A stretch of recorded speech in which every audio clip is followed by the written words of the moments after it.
Welcome to Emotions and Stories. Sometimes, as children, we see things and assume and create a self expectation that slowly starts becoming way too big for us to be able to handle as we move into adulthood.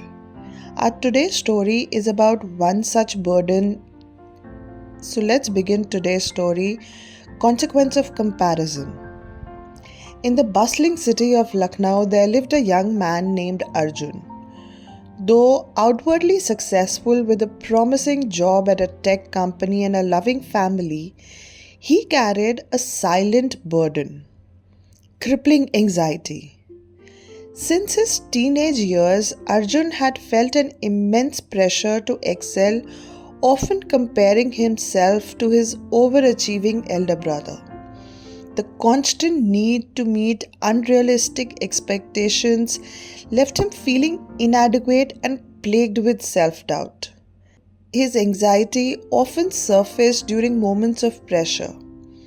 During a critical presentation at work, Arjun's mind was clouded with self doubt and fear of failure.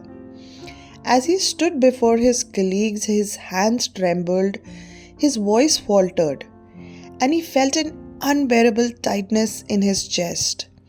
Though he managed to complete the presentation, he left the room feeling defeated, convinced that he embarrassed himself. That night, as he lay awake, his thoughts spiraled, an endless loop of self criticism and fear of rejection.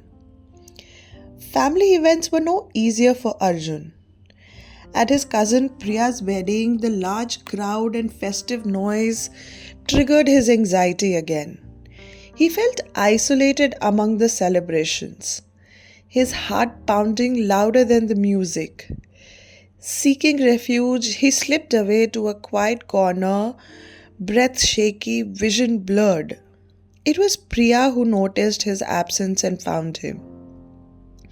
Sitting quietly by his side, she listened without judgment as he shared his struggles.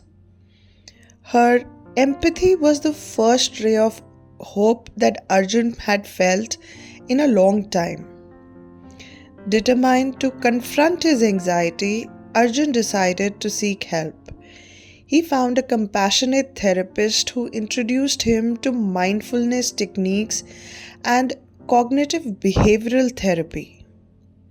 Gradually, he began to reframe his thoughts, challenging the negative pattern that had gripped him for so long.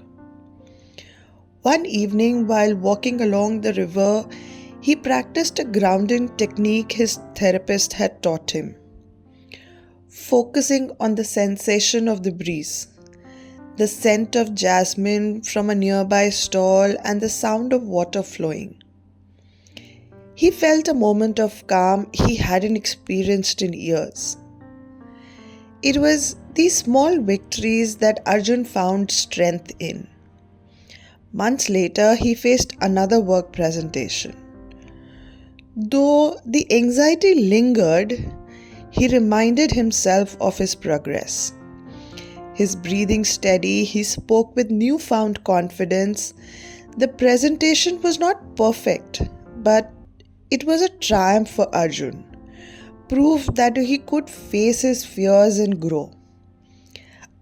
Arjun's journey was far from linear, with moments of doubt still surfacing. Yet, he had learned that healing wasn't about eliminating anxiety, but learning to coexist with it. Through therapy, mindfulness, and the support of his loved ones, Arjun discovered his resilience. In the vibrant city of Lucknow, he continued to rewrite his story, one moment of courage at a time. I hope you liked today's story. Do let us know if you're going through something like this in the comments. Thank you.